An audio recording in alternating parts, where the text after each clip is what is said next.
système d'inéquation traduit un ensemble de contraintes. Alors, notre système d'inéquation, par exemple, pourrait représenter dans un problème écrit un nombre maximal d'employés à engager ou un nombre minimal d'objets à produire dans une usine. Donc, quand on a des inéquations qui représentent des contraintes comme ça, souvent il y a une production, bien, la représentation graphique de l'ensemble solution va être appelée un polygone de contrainte. Pourquoi un polygone? Parce que souvent la forme, c'est une forme d'un polygone, et contrainte parce que chacun des côtés de ce polygone-là représente une portion d'une droite qui représente une contrainte particulière, une inéquation particulière. Donc, la forme en tant que telle de notre polygone va faire en sorte qu'on va parfois lui donner certains noms. Entre autres, on va parler d'un polygone borné lorsque la figure qui lui est associée, elle est fermée. Un polygone borné, c'est donc un polygone qui a une forme fermée. Comme dans le premier exemple que vous avez ici à gauche, j'ai obtenu un triangle fermé, tous les côtés sont très bien délimités. À ce moment-là, je vais parler d'un polygone borné ou d'un polygone fermé. Ensuite, je pourrais aussi avoir un polygone dit non borné, donc d'une certaine façon ouvert, parce que, comme vous le voyez dans le deuxième exemple, la forme que j'obtiens possède des côtés délimités à un certain endroit, mais ça fuit vers l'infini ici. Donc, à cause de ça, il n'y a pas de borne qui vient fermer mon polygone. À ce moment-là, on va dire un polygone non borné. Maintenant, je l'ai dit rapidement en introduction, mais chacun des côtés de mes polygones est représenté par une inéquation. Si on revient sur le premier exemple, vous avez y est plus grand ou égal à 2. Il s'agira à ce moment-ci de cette droite frontière-là, et le fait que y soit plus grand ou égal, c'est parce qu'on allait colorer ou assurer au-dessus. La deuxième inéquation, c'est celle-ci, et je voyais que le y était plus petit ou égal, donc on allait assurer en dessous. La troisième, cette inéquation-là, une fois que le y est bien isolé, on aurait obtenu cette droite frontière ici, et puisque le y serait plus petit, je serais venu assurer en dessous. Eh bien, vous voyez, le polygone, il est formé par l'intersection de toutes ces zones-là.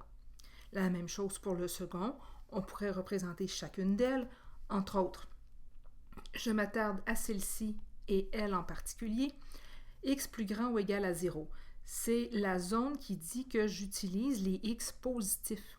Donc, c'est la partie où je m'intéresse à ce qui se trouve dans le premier cadran vers la droite, pour les X. Et pour les Y, même chose, dans le premier cadran vers le haut. Donc, quand on indique X plus grand ou égal à 0, Y plus grand ou égal à 0, on est en train de vous indiquer qu'on s'intéresse à la zone dans le graphique qui se situe uniquement dans le premier cadran.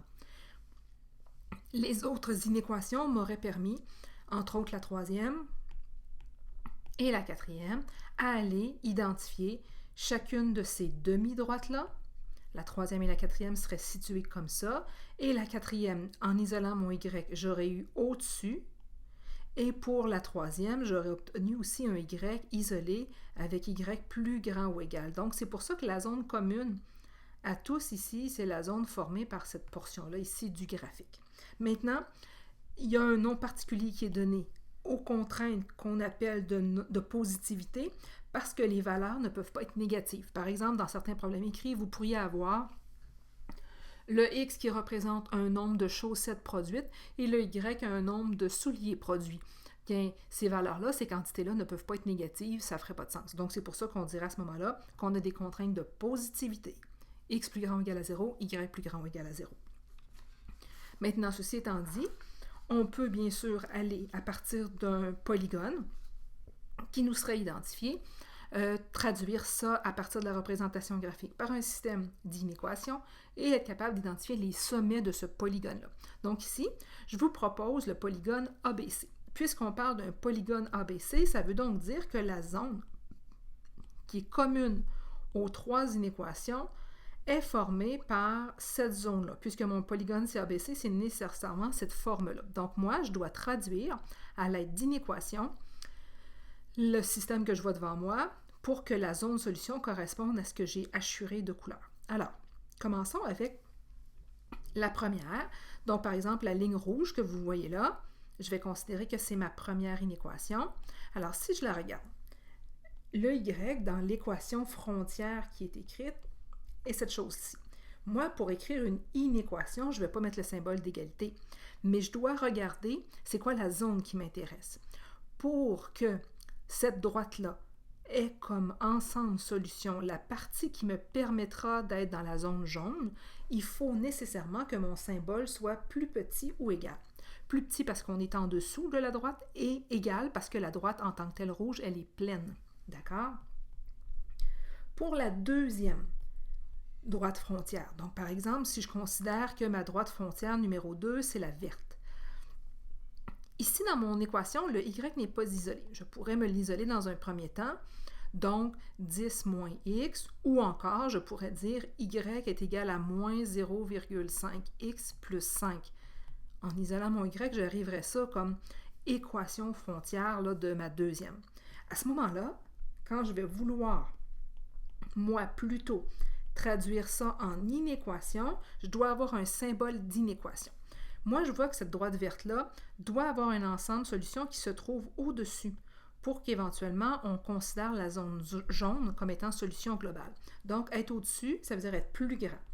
Mais je ne peux pas mettre ici le égal, je ne peux pas utiliser plus grand ou égal parce que ma droite verte en tant que telle, elle est pointillée. Donc, c'est pour ça que mon symbole, ce sera strictement plus grand. Pour la troisième étant celle-ci, x égale 6, eh bien ici, moi je vois que la partie qui m'intéresse, c'est ce qui se trouve à gauche de la droite bleue. Être à gauche de la droite bleue, ça nous permettra éventuellement d'avoir la zone jaune globale qui nous intéresse. Donc, être à gauche de 6, c'est être plus petit que 6. Maintenant, ici, nous devons prendre x plus petit ou égal à 6 parce que la droite bleue, en tant que telle, elle est pleine. Donc, ce sont les trois inéquations qui vont représenter dans l'ensemble, ce qui nous permettra d'avoir la zone jaune de solution de notre polygone. Maintenant, nos sommets, ce sont lesquels? Bien, les sommets, ce sont les endroits qui viennent marquer les intersections de nos trois droites. Donc, par exemple, le sommet A de ce polygone-là, avec une lecture graphique rapide, je vois que c'est la coordonnée 2, 4. Le point B est situé à 6, 8 et le point C, lui, est situé à 6, 2. Maintenant, en tant que tel, ces trois sommets-là, ce sont les trois sommets du polygone. Toutefois, les sommets qui font partie de l'ensemble solution, donc ça veut dire que on peut considérer que ces points-là font partie de l'ensemble solution, ce ne sont pas A, B et C. C'est seulement le point B qui est le point qui fait partie de l'ensemble solution. Pourquoi? Parce que le A se trouve sur une droite pointillée, entre autres. Il se trouve aussi sur une droite pleine, mais aussi sur une droite pointillée. Donc, c'est ça qui le disqualifie, le fait d'avoir la partie pointillée. La même chose pour le point C, si vous regardez bien, il est formé d'une droite pleine et d'une droite pointillée qui se touchent. Et c'est ça qui le disqualifie. Donc, il n'y a que le point B qui pourrait faire partie de l'ensemble solution, même si les trois sommets font ensemble, entre eux, là, la forme géométrique qui détermine mon polygone de contrainte. Normalement, avec ça, vous devriez être à même de faire la suite des exercices.